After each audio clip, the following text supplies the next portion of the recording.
Assalamualaikum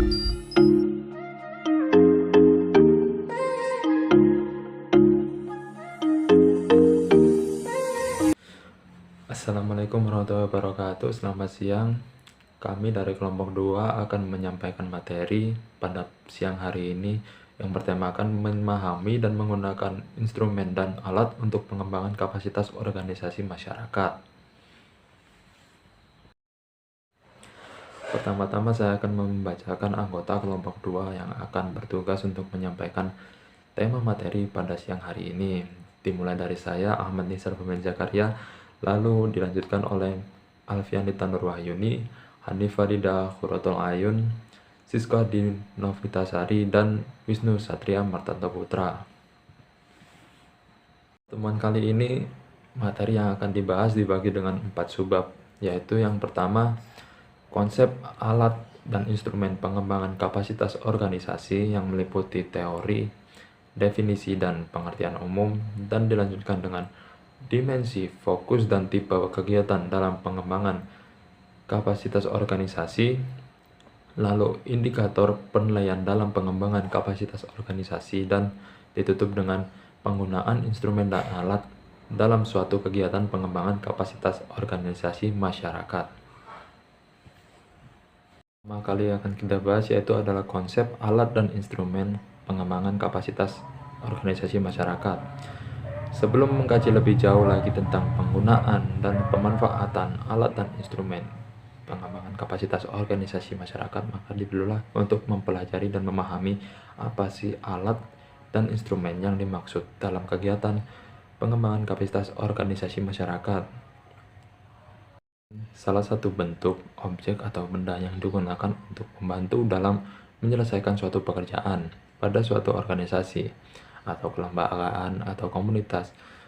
Alat yang dimaksud biasa dikenal dengan istilah sarana dan prasarana, sesuai yang diungkapkan oleh Munir, yaitu sarana dan prasarana adalah segala jenis peralatan, kelengkapan kerja, dan fasilitas yang berfungsi sebagai alat utama atau pembantu dalam pelaksanaan suatu pekerjaan.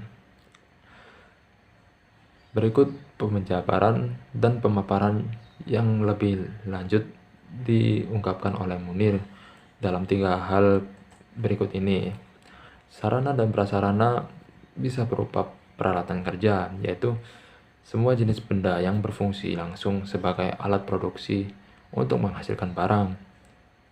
Yang kedua, sarana dan prasarana bisa berupa perlengkapan kerja, yaitu semua jenis benda yang berfungsi sebagai alat bantu tidak langsung dalam produksi yang dapat mempercepat proses, membangkit dan menambah kenyamanan dalam pekerjaan. Yang ketiga, sarana dan prasarana adalah perlengkapan bantu atau fasilitas, yaitu semua jenis benda yang berfungsi sebagai alat bantu kelancaran gerak dalam pekerjaan, misalnya mesin ketik dan mesin pendingin ruangan. Baik, yang selanjutnya adalah tentang penggunaan instrumen dan alat dalam pengembangan kapasitas organisasi masyarakat. Yang seperti yang sudah dijelaskan sebelumnya, bahwa instrumen pada dasarnya merupakan segala sesuatu yang dapat digunakan sebagai alat ukur dan dapat membantu proses pengembangan kapasitas suatu organisasi. Instrumen pada pengembangan kapasitas organisasi terdapat beberapa contoh, di antaranya yang pertama adalah angket kuesioner, di mana angket kuesioner merupakan suatu pengumpulan data yang dilakukan secara tidak langsung. Instrumen atau alat pengumpulan data disebut angket, di mana isinya adalah beberapa pertanyaan yang kemudian harus dijawab atau direspon oleh responden. Bentuk pertanyaannya bisa bermacam-macam, di mana macamnya terdiri dari pertanyaan terbuka, pertanyaan berstruktur, dan pertanyaan tertutup. Dengan kata lain, angket kuesioner adalah daftar pertanyaan yang diberikan kepada orang lain yang kemudian bersedia memberikan respon sesuai dengan permintaan pengguna. Yang kemudian adalah pedoman wawancara. Wawancara merupakan suatu cara pengumpulan data yang digunakan untuk memperoleh informasi secara langsung dari sumbernya. Wawancara digunakan apabila ingin mengetahui hal-hal dari responden secara mendalam, dan wawancara digunakan ketika jumlah responden itu sedikit. Yang selanjutnya adalah pedoman observasi, mana observasi sendiri merupakan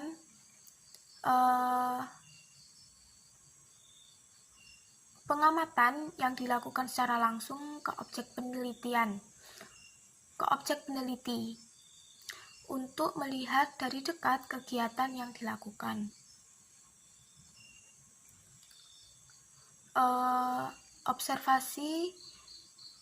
Objek observasi bersifat perilaku, tindakan manusia, fenomena alam atau kejadian yang di sekitarnya.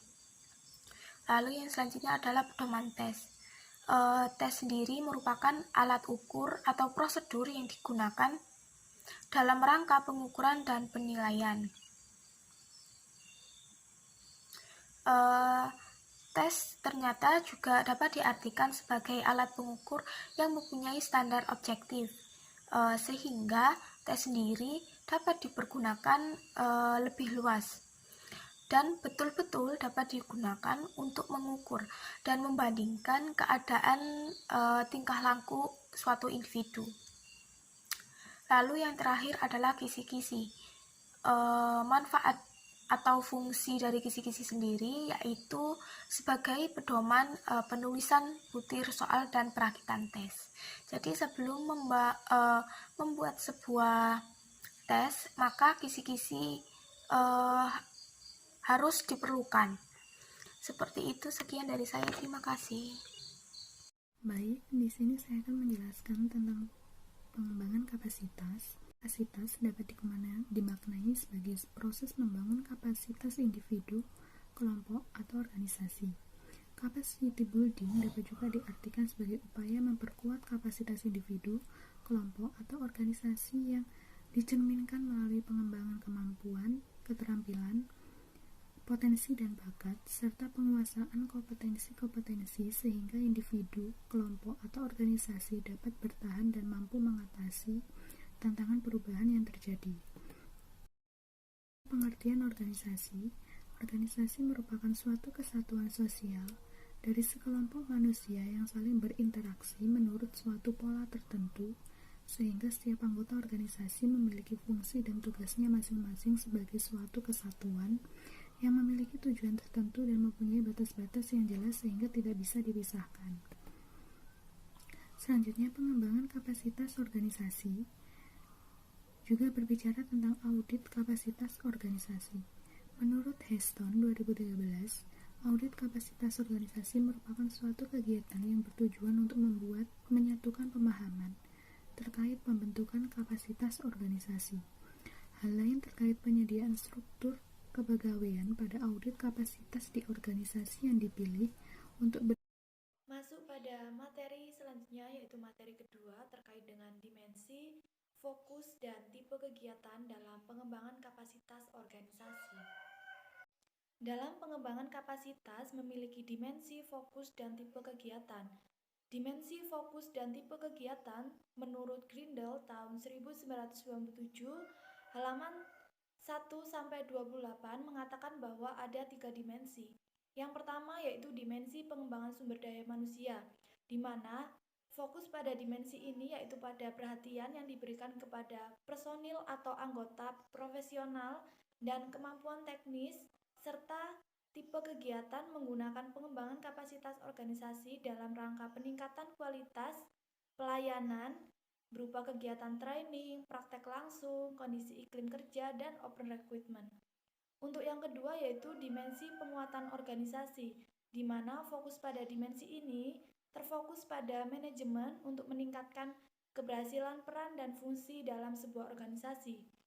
Serta tipe kegiatan di dalam dimensi ini berupa sistem insentif, perlengkapan personil, kepemimpinan dalam organisasi, budaya organisasi, komunikasi, dan struktur manajerial yang ada di dalam suatu organisasi tersebut.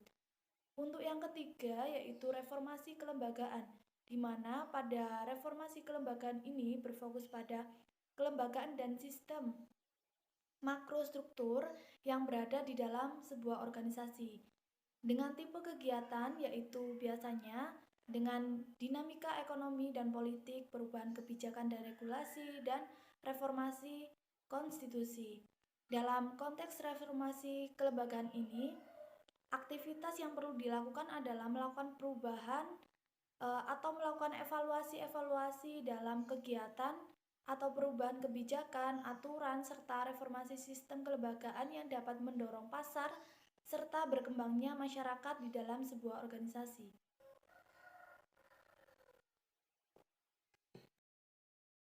Materi selanjutnya yaitu tentang indikator penilaian dalam pengembangan kapasitas organisasi.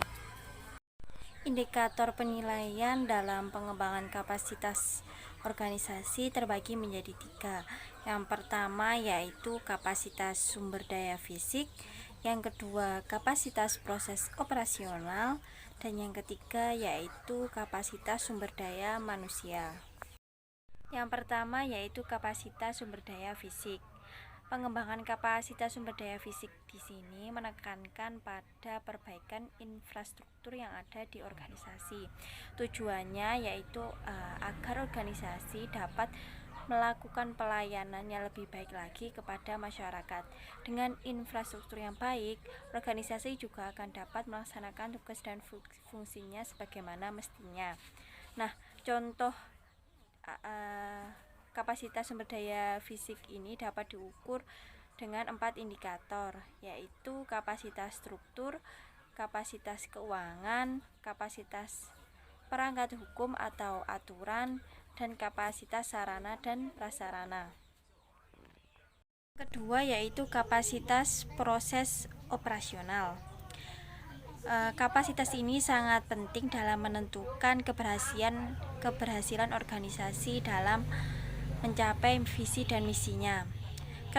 Ketersediaan dokumen dalam proses operasional menjadi pedoman dalam melaksanakan pekerjaan mereka sehari-hari, sekaligus menjadi panduan dalam memberikan jaminan pelayanan yang berkualitas kepada masyarakat.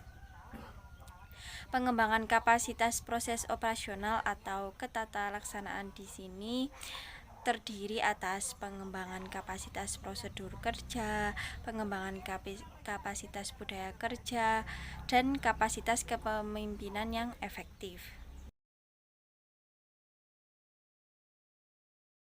Yang terakhir yaitu kapasitas sumber daya manusia. Kapasitas sumber daya manusia sangat menentukan pengembangan kapasitas organisasi.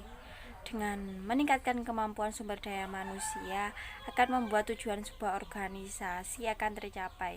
Karena apa? Dalam proses organisasi, berjalannya organisasi pasti ditentukan oleh orang-orang atau anggota organisasi itu sendiri. Ketika sumber daya manusianya mumpuni, membuat organisasi itu akan berjalan maksimal sehingga tujuan dari organisasi itu dapat tercapai.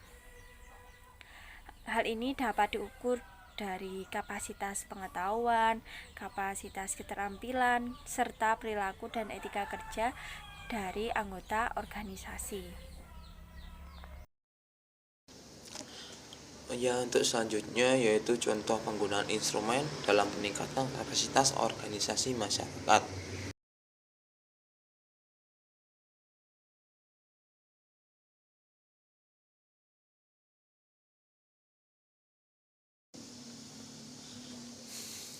Untuk yang pertama, indikator yang pertama yaitu standar kompetisi lulusan. Dokumen lengkapnya yaitu dokumen SKL dan penetapannya, acuan pengembangan, dan rumusan SKL. Yang kedua yaitu standar isi. Standar isi memiliki dokumen lengkap. Yang pertama, kurikulum lama, kurikulum baru, dan SK-nya, dokumen peninjauan kurikulum, cara peninjauan kurikulum, standar pengembangan kurikulum atau SK, SKKNI,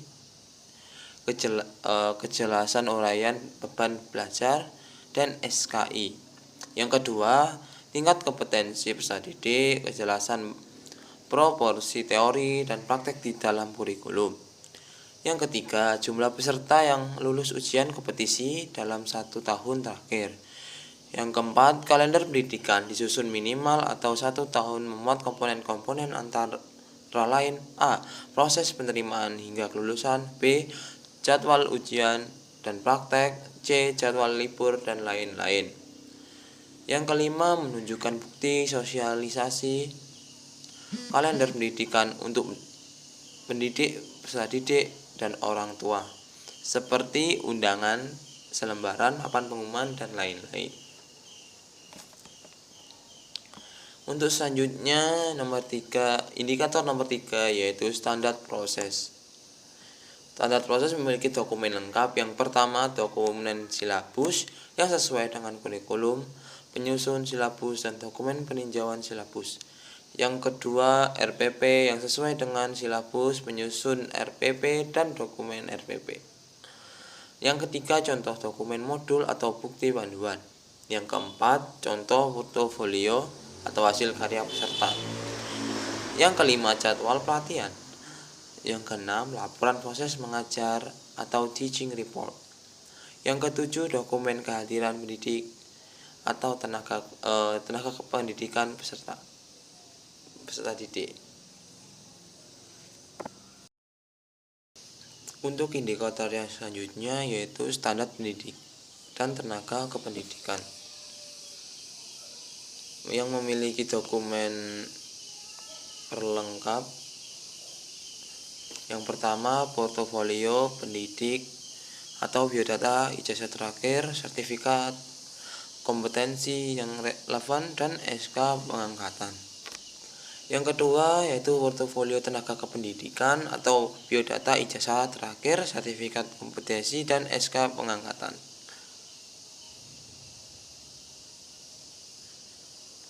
Terus yang ketiga, portofolio tenaga penguji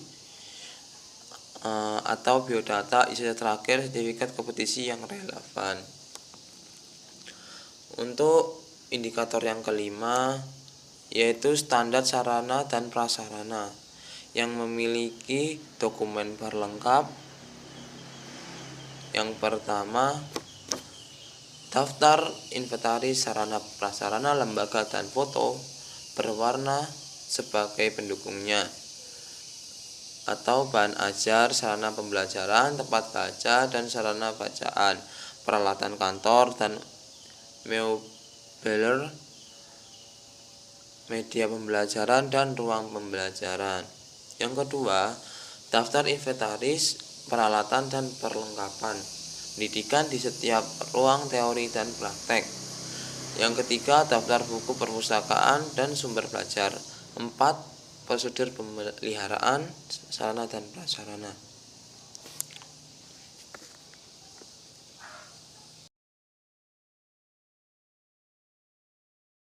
Untuk yang keenam yaitu standar pengelolaan yang memiliki dokumen perlengkap. Yang pertama, portofolio pimpinan, biodata, ijazah terakhir, sertifikat kompetensi yang relevan, dan SK pengangkatan. Yang kedua, dokumen visi dan misi dan tujuan lembaga. Yang ketiga, dokumen sosialisasi visi dan misi dan tujuan lembaga. Semua pendidik yang ditujukan kepada semua pendidik, peserta didik, dan unsur yang lain yang terkait. Yang keempat adalah rencana kerja tahunan, pendek, menengah, dan panjang. Yang kelima, dokumen panduan mutu atau manajemen mutu. Yang keenam, foto papan nama atas nama lembaga. Yang ketujuh, legalitas pendiri lembaga, akte notaris pendirian lembaga, izin operasional lembaga, rekening bank, NPWP, nilai SK hasil penelitian kinerja. Yang kedelapan, struktur organisasi, uraian tugas dan SK penetapannya. Yang kesembilan, dokumen pemasaran mutu lembaga. Yang ke-10, strategi pemasaran dan taktik promosi lembaga. Yang ke-11, bukti kemitraan yang relevan. Yang 12, laporan ke Dinas Pendidikan setempat, laporan ke pimpinan lembaga. Yang ke-13, data peserta didik dan alumni.